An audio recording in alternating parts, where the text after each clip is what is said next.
Hello बच्चों, Narendra sir की जी के जीएस क्लास में आपका बहुत बहुत स्वागत है। आज भी इस वीडियो में हम आपको जो कि संविधान कॉन्स्टिट्यूशन के बारे में जो कि 30 क्वेश्चन बताएंगे, जो कि आने वाली सभी परीक्षाओं में आपके लिए बड़े महत्वपूर्ण होंगे। चाहे आप किसी भी स्तर की परीक्षा दे रहे हो, स्पेशली ऐसी कोई परीक्षा हो, चाहे आपका GD हो, चाहे आपको CHL हो, चाहे MTS हो, चाहे आपका CP हो, चाहे आपका SI हो, और बैंक की कोई सर्विस हो, रेलवे की कोई सर्विस हो, police, defence, NDA, CDS, civil service, state कोई सर्विस हो। और तो आज का इस वीडियो का पहला क्वेश्चन होगा, उच्चतम न्यायालय का अधिकार क्षेत्र को बढ़ाने का अधिकार किसके पास है? सर्वोच्च न्यायालय, राष्ट्रपति, संसद या राज्यपाल? आपका राइट आंसर हो जाएगा वो आपको होगा C। उच्चतम न्यायालय का अधिकार क्षेत्र को बढ़ाने का जो अधिकार है वो संसद के पास है, तो C is right answer. C इसका आंसर लॉक कर लीजिए। नेक्स्ट क्वेश्चन है, भारत के सर्वोच्च न्यायालय की स्थापना कब हुई थी? तो आपका राइट आंसर हो जाएगा वो आपको होगा B is right answer. Bharat के सर्वोच्च न्यायालय जो SC की जो स्थापना 28 जनवरी 1950 को हुई, तो बी इज राइट आंसर। 20 का आंसर लॉक कर लीजिए। नेक्स्ट क्वेश्चन है, सर्वोच्च न्यायालय में मुख्य न्यायाधीश सहित कुल कितने न्यायाधीश हो सकते हैं? आपका राइट आंसर हो जाएगा वो आपको होगा D। ये सर्वोच्च न्यायालय में मुख्य न्यायाधीश सहित 34 जो कि न्यायाधीश हो सकते हैं, तो D इज राइट आंसर। 20 का आंसर लॉक कर लीजिए। नेक्स्ट क्वेश्चन है, उच्चतम न्यायालय के न्यायाधीशों की संख्या में वृद्धि करने की शक्ति किसके पास है? तो आपका राइट आंसर हो जाएगा वो आपको होगा C इज राइट आंसर। उच्चतम न्यायालय में न्यायाधीशों की संख्या वृद्धि करने का जो अधिकार शक्ति प्राप्त है वो है संसद को, तो C is right answer. C इसका आंसर लॉक कर लीजिए। नेक्स्ट क्वेश्चन है, उच्चतम न्यायालय के न्यायाधीश किस प्रक्रिया द्वारा हटाए जा सकते हैं? तो आपका राइट आंसर हो जाएगा वो होगा बी इज राइट आंसर। राष्ट्रपति के द्वारा संसद की अनुशंसा पर, तो 20 का आंसर लॉक कर लीजिए। नेक्स्ट क्वेश्चन है, सामान्यतः उच्चतम न्यायालय कभी जो सभी मामलों की सुनवाई नई दिल्ली में करता है, परंतु उसके अनुमोदन पर वह किसी अन्य स्थान पर भी सुनवाई कर सकता है, तो आपका राइट आंसर हो जाएगा वो आपको होगा D।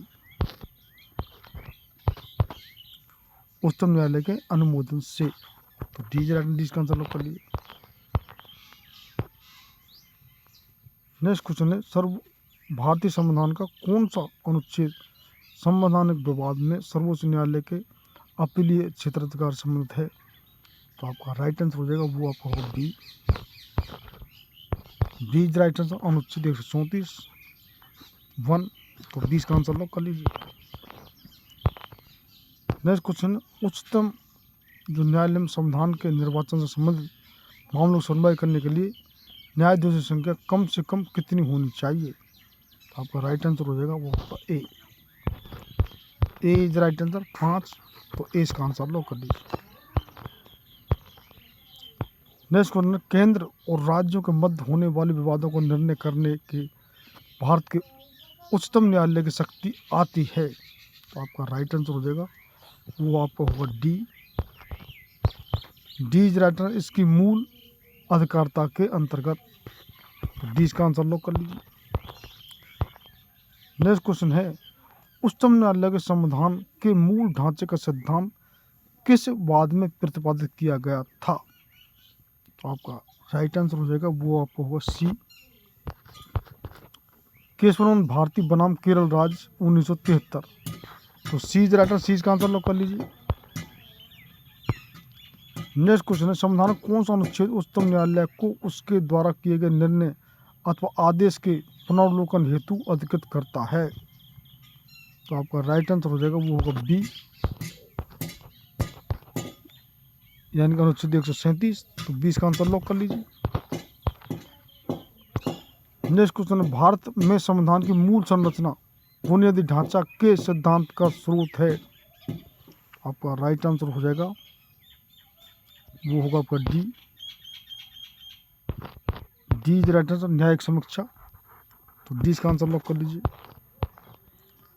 नेक्स्ट क्वेश्चन है, संविधान की व्याख्या करने का अंतिम अधिकार किससे है? तो आपका राइट आंसर हो जाएगा वो होगा A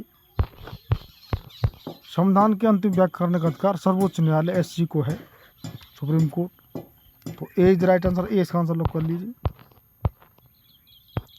नेक्स्ट क्वेश्चन है, उच्च न्यायालय या उच्चतम न्यायालय की अधिकारिता के अंतर्गत कौन से मामले आते हैं? आपका राइट आंसर हो जाएगा वो होगा बी,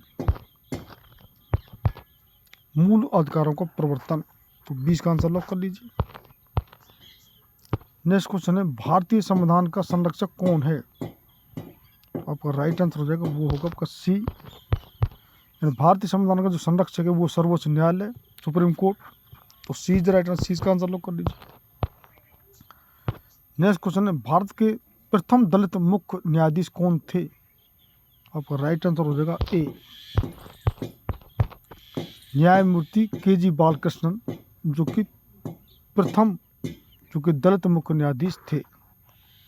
तो ए इसका राइट आंसर लॉक कर लीजिए।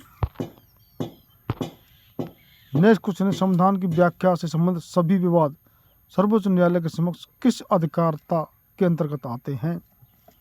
तो आपका राइट आंसर हो जाएगा वो होगा बी, प्रारंभिक क्षेत्र का के अंतर्गत। तो बी इज राइट आंसर, 20 का आंसर लॉक कर लीजिए।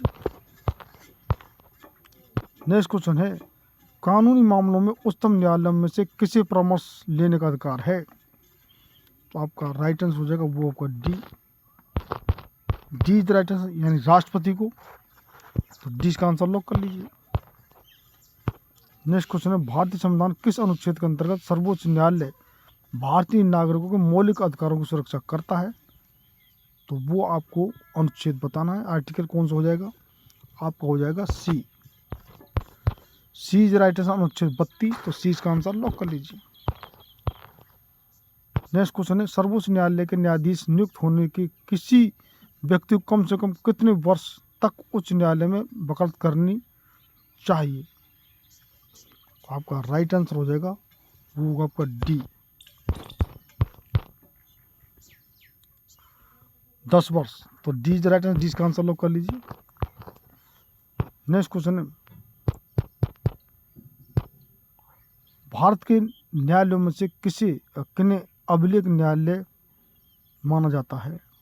तो आपका राइट आंसर हो जाएगा वो होगा आपका डी, ए और बी दोनों, यानी कि उच्च न्यायालयों और उच्चतम न्यायालयों को। तो डी का राइट आंसर लॉक कर लीजिए। नेक्स्ट क्वेश्चन है, लोकहितवाद PIL की संकल्पना का उद्गम किस देश से हुआ था? तो आपका राइट आंसर हो जाएगा वो होगा आपका ए, संयुक्त राज्य अमेरिका, USA। तो ए इज राइट आंसर, इसका आंसर लॉक कर लीजिए। नेक्स्ट क्वेश्चन है, राज्य का कर्मचारी एवं संवैधानिक प्रमुख कौन होता है? तो आपका राइट आंसर हो जाएगा वो आपको होगा सी, यानी संवैधानिक प्रमुख जो राज्य का, स्टेट का राज्यपाल होता है। तो सी इज राइट आंसर, सी का आंसर लॉक कर लीजिए। नेक्स्ट क्वेश्चन है, किसी राज्य में राज्यपाल की नियुक्ति संविधान के किस अनुच्छेद के अंतर्गत की जाती है? तो आपका राइट आंसर हो जाएगा वो आपका सी, सी इज राइट आंसर, जो कि अनुच्छेद 155 के अंतर्गत। तो सी का आंसर लॉक कर लीजिए। नेक्स्ट क्वेश्चन है,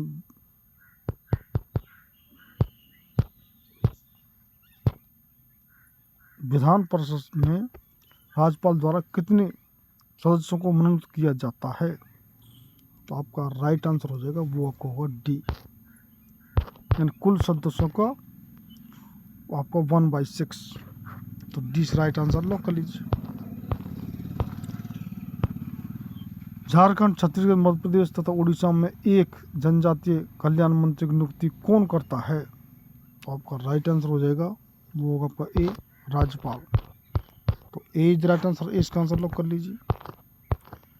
नेक्स्ट क्वेश्चन है, राज्य विधानसभा के सत्रावसान प्रोरोगेशन का आदेश किसके द्वारा दिया जाता है? तो राइट आंसर आपको हो जाएगा वो होगा बी, राज्यपाल द्वारा। तो बी इज राइट आंसर, 20 का आंसर लॉक कर लीजिए। नेक्स्ट क्वेश्चन है, राज्यपाल किससे सलाह कर जिला न्यायाधीशों की नियुक्ति, स्थानांतरण और पदोन्नति कर सकता है? तो आपका राइट आंसर हो जाएगा वो आपको होगा सी, उच्चतम न्यायालय। तो सी इज राइट आंसर, सी का आंसर लॉक कर लीजिए। नेक्स्ट क्वेश्चन, राज्यपाल के वेतन और भत्ते किस निधि से दिए जाते हैं? तो आपका राइट आंसर हो जाएगा वो होगा बी, राज्य की संचित निधि से तो 20 राइट आंसर, 20 का आंसर लॉक कर लीजिए। नेक्स्ट क्वेश्चन है, राज्यपाल किस अनुच्छेद के अंतर्गत राष्ट्रपति के विचार के लिए किसी विधेयक को आरक्षित रख सकता है? तो आपका राइट आंसर हो जाएगा वो सी, यानी कि अनुच्छेद 2 से। तो इस प्रकार ये सभी क्वेश्चन आपके जो कि संविधान से संबंधित, जो कि आपको कॉन्स्टिट्यूशन संबंधित क्वेश्चन रहे। तो इस प्रकार से हम आपको जो कि आने वाली सभी परीक्षाओं के लिए हम अलग से भी, चाहे पॉलिटिकल हो, चाहे हिस्ट्री हो, चाहे आपके जो कि कॉन्स्टिट्यूशन हो, चाहे पॉलिटी हो, चाहे स्पोर्ट्स हो, अलग से भी बना रहे क्वेश्चन और मिक्सचर भी हमारे वीडियो हैं।